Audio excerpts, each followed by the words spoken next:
life on the streets. But what this is about is the ups and downs and the cracks of the streets and what happens on the streets. And this is just to let some of the people know that who are lucky enough to not have to go through the lifestyle. I'm from West Oakland, Acorn Projects. I was brought up in Acorn. It is known and is one of the well-known hoods in West Oakland. And there are a lot of wrongdoing in the hood that I lay in and I reside in. But what I want to talk about is how the community looks at the ones who are doing the wrong and selling the drugs and killing when they are the ones that made us this way.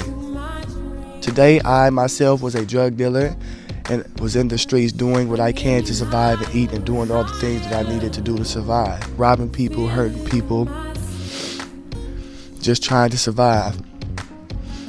I am about to take you into the mind of what they call a criminal, and one of the ones that they are making all of these prisons for. I am Jay Weather. I was born 1/31/1990, and I stayed in Oakland, California, and I lived with my mom at the time, and we lived in what was known as the Crack Hotel, but the name of the hotel was the Oakland Hotel. My mom was a hoe for a man named Boss Man, and he was a big-time man in those days, and I was told I was an accident, that I was a trick baby. And if you don't know what a trick baby means, it is when a hoe has a baby by a trick. And at the age of 3, we did not have nothing in the apartment because my mom sold all of the things that we had so she could support her crack habit. And when it came down to it, and we did not have nothing else to sell in the house because she sold it, she chose to sell me. She sold me to a dope dealer named Juicy, a well-known dope dealer back in those days. And he was my dad's best friend, so he took me to my dad. I was with him for a month, and then CPS came around looking for me because my mom did not have me, and the child care program that we were assigned to said that they were going to cut her check because she no longer had me. So she told them that I was staying with my dad.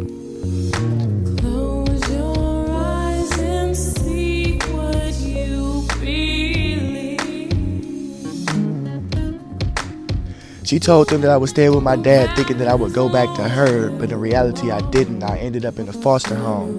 But long story short, that was my childhood.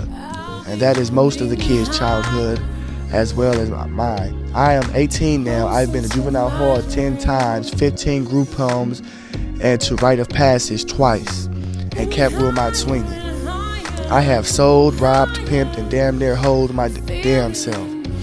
And I've done a lot of things now that I'm not happy about when I was in all of those places. When I was in all of those places, I was thinking, why are people now trying to help me when they wasn't trying to help me when my mom sold me to a dope dealer and when I was hungry and when I was out in the streets hustling.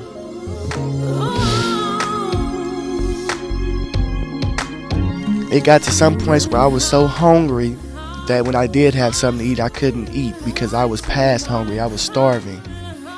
And you know, sometimes I sit back and think why I couldn't live or have a life like other kids, learning how to ride a bike first, not learning how to steal my first car, or going to the zoo, not going to a dope house. But I was not able to, but I am able to give my niece all the things that I was not able to live up on. So basically what I'm saying, for you mothers and dads that have kids, with some, when they are out of control, it's not their fault that you went to parties and left them with grandmother who couldn't take care of herself. Think about all the things that we or you could have done that would have made your kid better. Do you want your kid to be living or in a level 4 prison? I wouldn't, so I hope you wouldn't. On the streets, there are a lot more, but I'm just one who has shared mine with you. This is my life on the streets.